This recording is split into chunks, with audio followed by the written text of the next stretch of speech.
Right now, there's a war happening inside your mind. And you're losing, every single day. You promise yourself, today will be different. Today I'll have control. And every single day, you break that promise. Again, you know what I'm talking about. That moment when your discipline crumbles. When 5 seconds of temptation destroys 5 days of progress.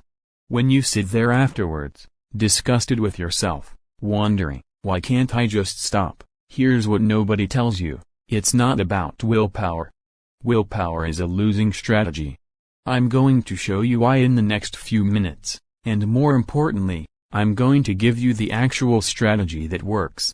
Stay with me, because by the end of this video, you'll understand why you've been fighting this battle the wrong way, and exactly how to win. Section 1, the lie you've been told. Let me start by destroying the biggest lie you've been told about lust. Just stop looking. Just don't think about it. Just use willpower. That advice? It's worse than useless. It's actively harmful. And here's why. There's a famous psychology experiment called the White Bear Study. Researchers told participants, whatever you do, don't think about a white bear. Then they monitored their thoughts. What happened? They couldn't stop thinking about white bears. The act of trying not to think about something made them think about it more. This is called the ironic process theory. Your brain has two systems, the operator, which tries to avoid the thought, and the monitor, which constantly checks to make sure you're not thinking it. But every time the monitor checks, it reminds you of the exact thing you're trying to avoid. So when someone tells you just don't think about it, they're setting you up to fail. Your brain literally cannot follow that instruction. Every time you try to use pure willpower to resist, you're creating internal conflict. You're tensing up. You're fighting yourself. And that tension? That internal battle? It makes you weaker, not stronger. I know this because I lived it. For years, I would wake up, tell myself today is the day, white-knuckle my way through a few days, maybe a week, and then collapse. And the collapse was always worse than if I hadn't tried at all. The shame was deeper. The self-hatred was stronger. I thought I was weak. I thought something was wrong with me. I thought everyone else had it figured out and I was just broken. But then I learned something that changed everything. Section 2, your brain on lust. Here's what's actually happening in your brain, and why understanding this is the key to everything. When you experience lust, your brain releases dopamine. Dopamine isn't the pleasure chemical, that's a common misconception. Dopamine is the anticipation chemical. It's what makes you want, crave, pursue, and here's the critical part. Your brain releases more dopamine during the anticipation than during the actual act. The wanting is stronger than the having. The chase is more powerful than the catch. This is why you can spend hours caught in the cycle. Because your brain is essentially chasing a high it can never fully reach. You're hunting a satisfaction that always stays just out of reach. Now, combine this with modern technology. The internet has hijacked your dopamine system in a way that's literally unprecedented in human history. For millions of years, human sexuality evolved in an environment of scarcity. You might see a handful of potential partners in your entire life. Your brain developed to respond strongly to sexual stimuli because those opportunities were rare. But now, you have unlimited, instantly accessible, increasingly extreme content available 24/7 in your pocket. Your brain is experiencing a level of sexual stimulation it was never designed to handle. It's like taking someone who evolved to occasionally find berries in the forest and dropping them in a candy factory with unlimited access. Their body's regulation systems break down because they're in an environment they didn't evolve for, and it gets worse. Because every time you indulge, your brain adapts. This is called the Coolidge effect. You need more novelty, more intensity, more extreme content to get the same dopamine hit. You're on a hedonic treadmill, and it's speeding up, but here's where it gets interesting, and hopeful. Because once you understand the mechanism, you can interrupt it. And the interruption method is nothing like what you've been taught. Section 3. Urges are like waves, they rise, they peak, they fall. Your job isn't to fight them. It's to surf them. This concept comes from addiction psychology, and it's called urge surfing. Here's how it works. When an urge hits, it feels overwhelming. It feels like it's going to keep intensifying forever until you give in. But that's an illusion. That's your brain lying to you. In reality, if you don't feed the urge, it follows a predictable pattern. It rises for about 3-5 minutes, peaks, and then naturally declines. The average urge, left alone, disappears within 15-20 minutes. Think about that. 15 minutes. That's it. That's the distance between you and freedom. But here's the problem, most people don't know this. So when the urge starts rising, they panic. They try to fight it with willpower. They try to suppress it. And that internal struggle actually makes the urge stronger and longer. Instead, here's what you do. Step 1, name it. The moment you feel the urge, say in your mind, this is an urge. This is my brain wanting dopamine. This is not me. That simple act of labeling creates psychological distance. You're not the urge. You're the observer of the urge. Step 2, describe it physically. Where do you feel it in your body? Chest? Stomach? What does it feel like? Tight? Warm? Tense? Get specific. Why does this work? Because you're moving from emotional brain to analytical brain. You're shifting from reactive mode to observational mode. Step 3, watch it change. Notice how it's not actually constant. It pulses. It shifts. It has a rhythm. You're not fighting it. You're studying it. You're curious about it. Step 4, breathe through it. Slow, deep breaths. 4 seconds in, hold for 4-6 seconds out. This activates your parasympathetic nervous system and counteracts the fight or flight response the urge is creating. I know this sounds too simple. I know you're thinking, just observe it? That's the solution? But try it. The next time an urge hits, set a timer for 15 minutes and just observe. Don't fight. Don't feed. Just watch. You'll be shocked at what happens. The urge will peak, and then it will fade. And you'll realize, you were never powerless. You just didn't know how to wait it out. But urge surfing is just the beginning. Because if urges keep coming, you'll spend your whole life surfing. We need to go deeper. Section 4, the trigger chain principle. Lust doesn't just appear randomly. It follows a trigger chain. Break the chain, and you break the pattern. Most people think the trigger is simple. I saw something attractive, and then I lost control. But that's not how it actually works. There's always a deeper trigger. Always. Here's the real trigger chain. Emotional state, environmental trigger, thought, physical sensation, behavioral response. Let me break this down with a real example. You have a stressful day at work, emotional state. You come home, sit on your couch with your phone, environmental trigger. You think I just want to relax and escape for a bit, thought. You feel restless tension in your body, physical sensation. You start scrolling, find triggering content, and lose control, behavioral response. See how it's not just one trigger? It's a chain. And most people only notice the last link, the moment they see something triggering. But by then, it's too late.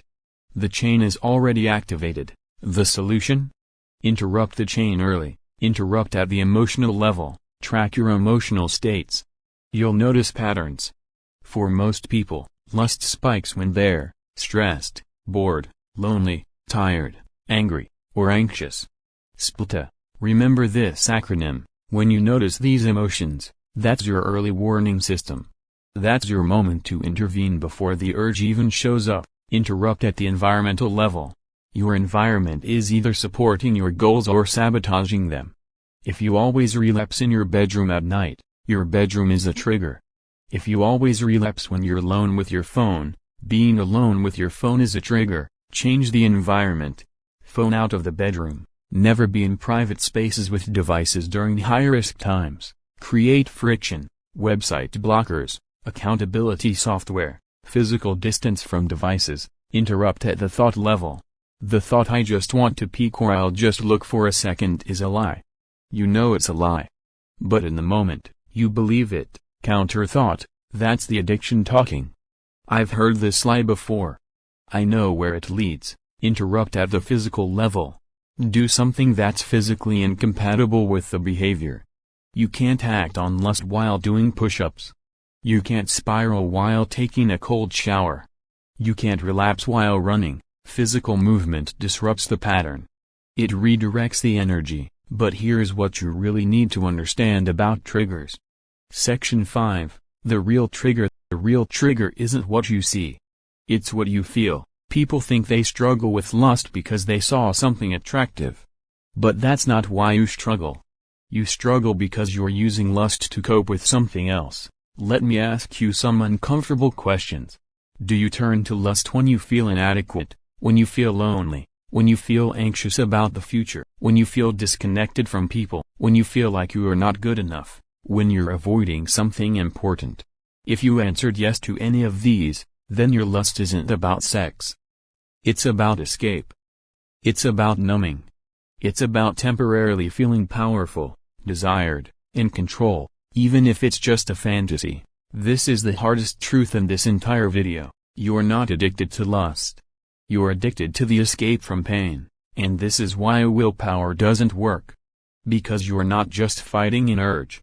You're fighting the underlying pain that the urge is medicating. Think about it. When you're genuinely happy, fulfilled, connected, purposeful, how strong are your urges?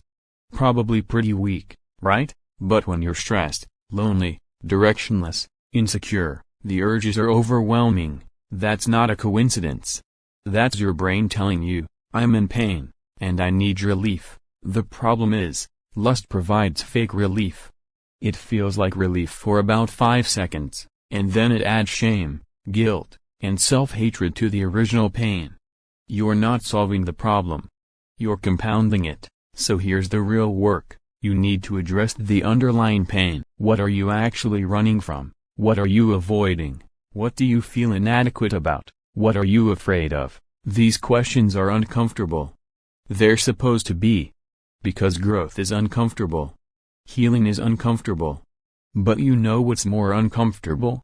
Living the same cycle for the next 5, 10, 20 years. I'll tell you my truth. I used lust to cope with feeling invisible. I felt unseen, unappreciated, like I didn't matter. And for a few moments, in that fantasy, I felt desired. I felt powerful. I felt significant, but it was a lie. And every time I indulged, I was reinforcing the belief that I wasn't enough without it. I was teaching my brain, you can't handle real life. You need this escape. The turning point for me was when I stopped trying to quit lust and started trying to build a life I didn't need to escape from, and that brings me to the most important principle. Section 6, the replacement principle. Principle 3, you can't remove without replacing.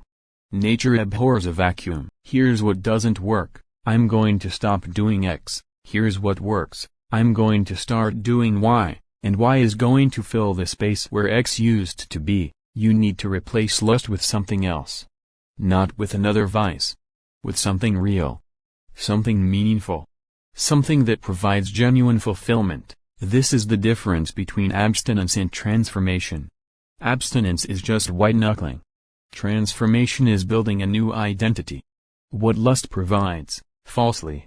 Excitement, escape, stress relief, feeling of connection, even if fake, temporary confidence, dopamine hit, break from boredom. What you need to replace it with, real excitement, challenges, goals, adventures, healthy escape, exercise, nature, creativity, real stress relief, meditation, breath work, connection, genuine connection, deep friendships, community, vulnerability, earned confidence, achievement, growth, competence, natural dopamine, accomplishment, learning, purpose, engagement, flow states, meaningful work. Let me be specific. Here's what worked for me. Morning routine. Instead of waking up and immediately checking my phone, high risk, I started with 5 minutes of meditation, cold shower, 30-minute workout, healthy breakfast with no devices. This isn't just productivity advice. This is trigger management. I'm starting my day in control, not in reaction. Evening routine.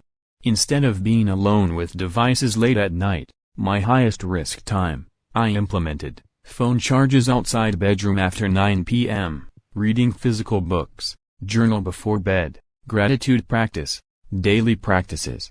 Gym 5x per week, redirects physical energy. Martial arts 3x per week, teaches discipline and presence. Weekly men's group, real connection and accountability.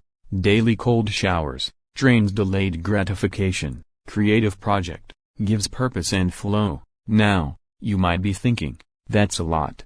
I can't do all that. You're right. Don't do all that. Pick one thing. Just one. Master it for 30 days. Then add another. The goal isn't perfection. The goal is direction. You're building a new life, one small decision at a time. But here's the secret that makes this all work. Section 7. The identity shift. Everything I've said so far will fail if you don't understand this. You don't have a behavior problem. You have an identity problem. Let me explain. Right now, deep down, your identity is, I'm someone who struggles with lust. I'm someone who can't control myself. I'm someone who always fails at this, and as long as that's your identity, you'll keep proving it true. Because humans have a deep psychological need for consistency. We behave in ways that match our self-concept. James Clear says it best, the ultimate form of intrinsic motivation is when a habit becomes part of your identity. You don't want to be someone who's trying to quit. You want to be someone who has quit. You want to be someone for whom this simply isn't an option anymore. This is the shift from, I'm trying to stop, I'm someone who doesn't do this. I'm resisting temptation, I'm above this. I hope I can make it through today, this isn't who I am anymore. How do you change your identity?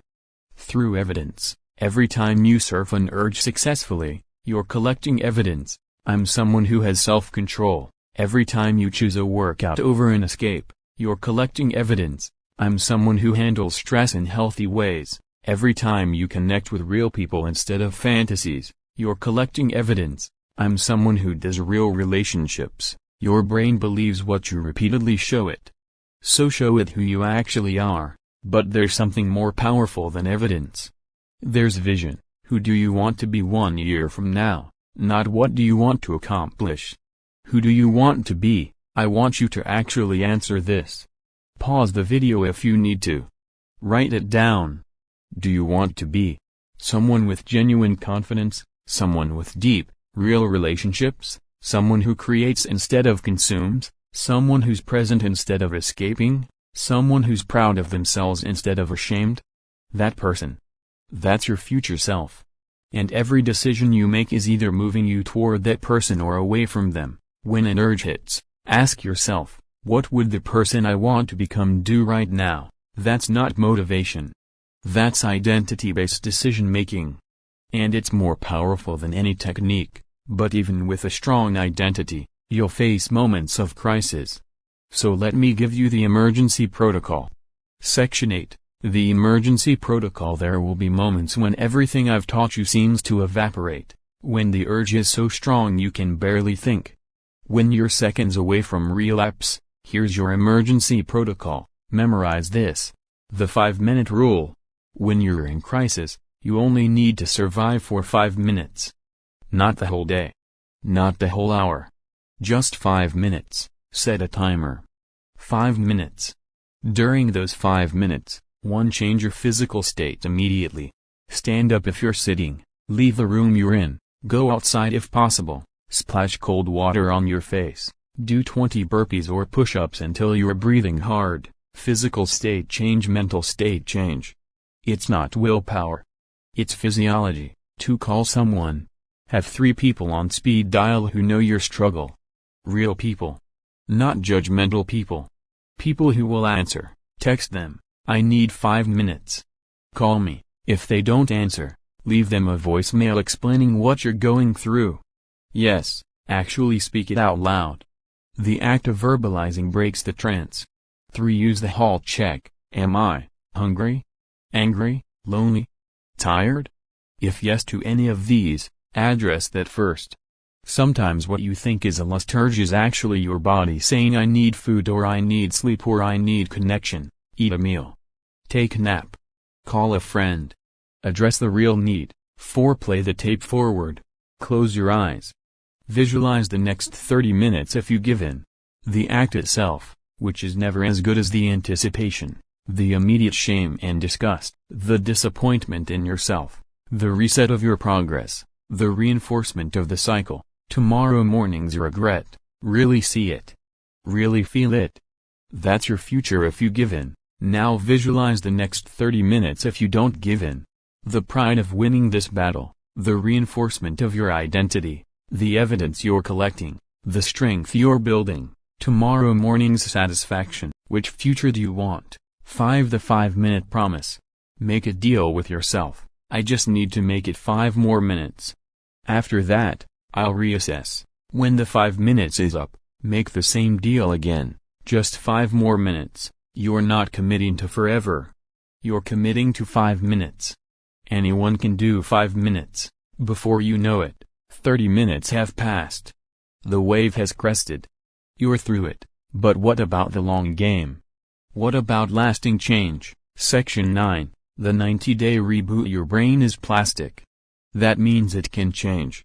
But change takes time. Research shows that it takes approximately 90 days for your dopamine receptors to begin normalizing after chronic overstimulation. 90 days for your brain to start rewiring. This is why people talk about the 90-day reboot. It's not arbitrary. It's neuroscience. Here's what happens during those 90 days. Days 114, the storm. This is the hardest phase. Your brain is screaming for its dopamine fix. Urges are frequent and intense. You might experience mood swings, irritability, anxiety, difficulty sleeping, strong, constant urges. This is withdrawal. This is your brain recalibrating. It's temporary, but it's brutal. Survival strategy. Focus on one day at a time. Use your emergency protocol frequently. Lean hard on your support system.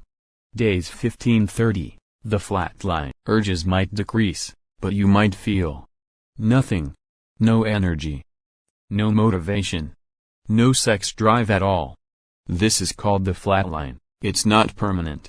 It's your brain recalibrating its sensitivity. You've been overstimulated for so long that normal stimulation feels like nothing. Survival strategy. Trust the process. Keep your routines. Don't test yourself by looking at triggering content just to see if you feel anything. That resets everything. Days 31-60, the roller coaster. Urges come back in waves. Some days you'll feel great. Some days you'll feel like you are back at day 1. This is normal. Your brain is testing the old pathways. Hey, remember this. Don't you miss this. Survival strategy. Expect the waves. They don't mean you're failing. They mean you're healing. Ride them out. Days 61-90, the breakthrough. Things start to normalize. Urges become less frequent and less intense. You start noticing more energy, better mood, clearer thinking, genuine attraction to real connection, pride in yourself, a sense of control you haven't felt in years. This is your brain healing. This is you becoming who you're meant to be. Beyond 90 days, you're not cured. You'll still have urges occasionally. But they're manageable. They're no longer running your life. You've built new neural pathways. You've proven to yourself that you can do this.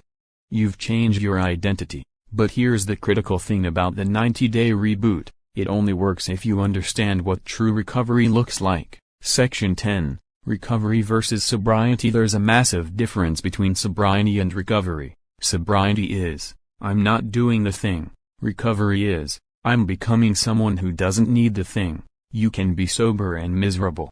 White-knuckling through each day, counting days like a prisoner counting marks on a cell wall, one trigger away from collapse. Or you can be in recovery, building a genuine life, addressing root causes, becoming someone you're proud of, with the behavior change as a natural byproduct. Here's what recovery looks like.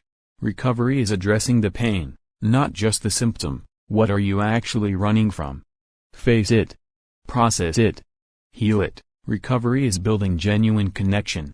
Lust thrives in isolation. Recovery requires vulnerability, real relationships, and letting people actually know you. Recovery is finding purpose. When you have something meaningful to build, lust loses its appeal. You're too busy creating to waste time escaping. Recovery is developing emotional intelligence, learning to sit with uncomfortable emotions instead of immediately reaching for a coping mechanism. Recovery is self-compassion. You will have setbacks. That doesn't make you a failure.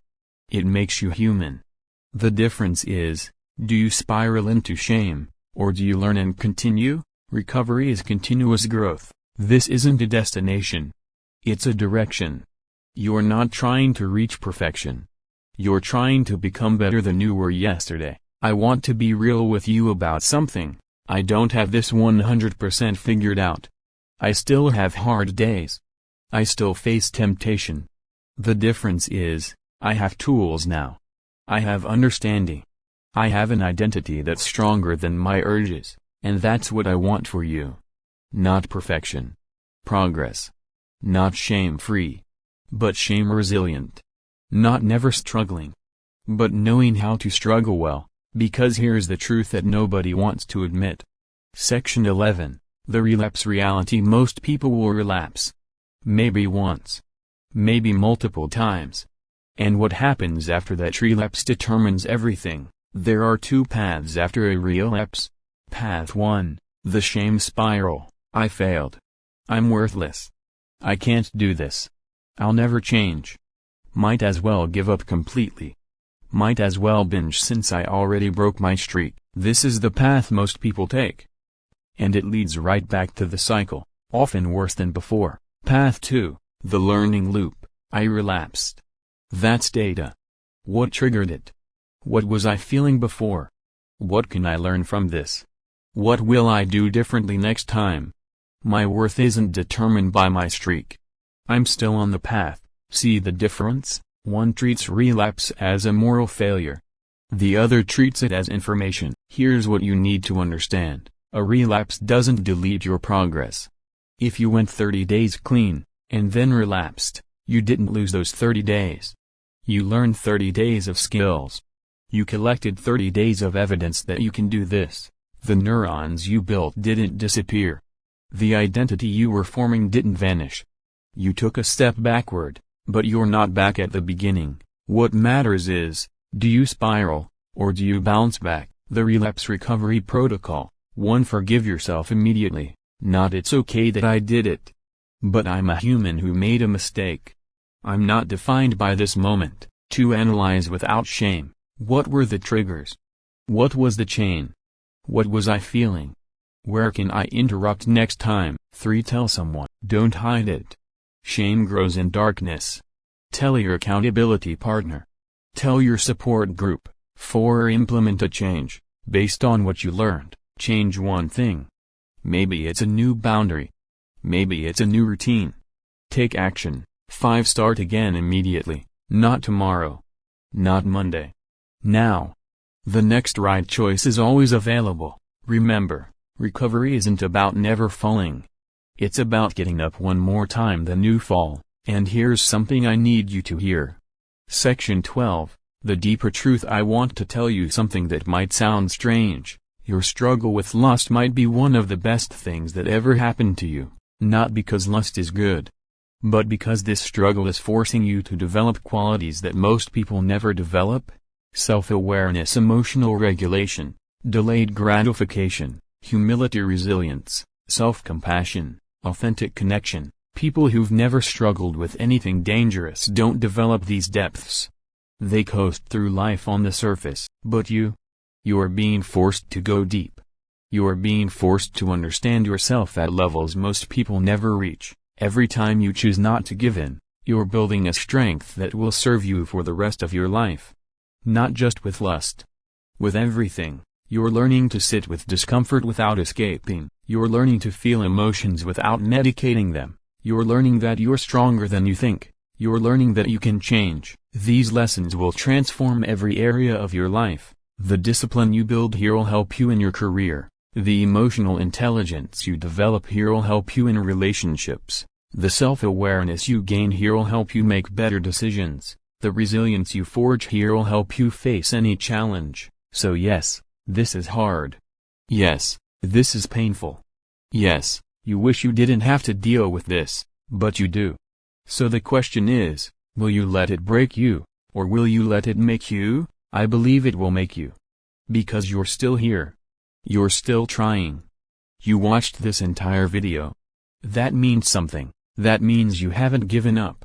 That means there's a part of you that knows you're capable of more. That means you're ready for the transformation. So let me leave you with this. The person you want to become is real. They're not some impossible fantasy. They're you, after you've done the work. Right now, that person seems far away. Like a dream. But they're not. They're right on the other side of your next decision. Every urge you surf, you get closer. Every trigger chain you break, you get closer. Every real connection you make, you get closer. Every day you show up, you get closer. You're not trying to become someone else. You're trying to become who you actually are, underneath the addiction, underneath the shame, underneath the pain. That person. They've been there all along. You're just clearing away everything that's been covering them. Here's your challenge for the next 30 days. 1. Implement the emergency protocol. Screenshot it. Save it. Use it. 2. Track your triggers. Journal every time you feel an urge. What time? What emotional state? What preceded it? 3. Build one new habit. Just one. Something that fills the space where lust used to be. 4. Tell one person. Break the isolation. Real recovery happens in community. 5. Commit to 30 days. Not forever. Just 30. See what happens when you apply everything from this video consistently, and drop a comment below. Tell me your commitment. Say it publicly. Accountability starts now. Remember, you're not fighting this battle alone. There are thousands of people watching this right now who struggle with the exact same thing. You're not uniquely broken. You're not weak. You're human, and humans can change. Humans can heal. Humans can become more than their urges. You can do this. Not because it's easy, but because you're capable of hard things. The war in your mind? You're about to win it. See you in the comments. See you on the other side.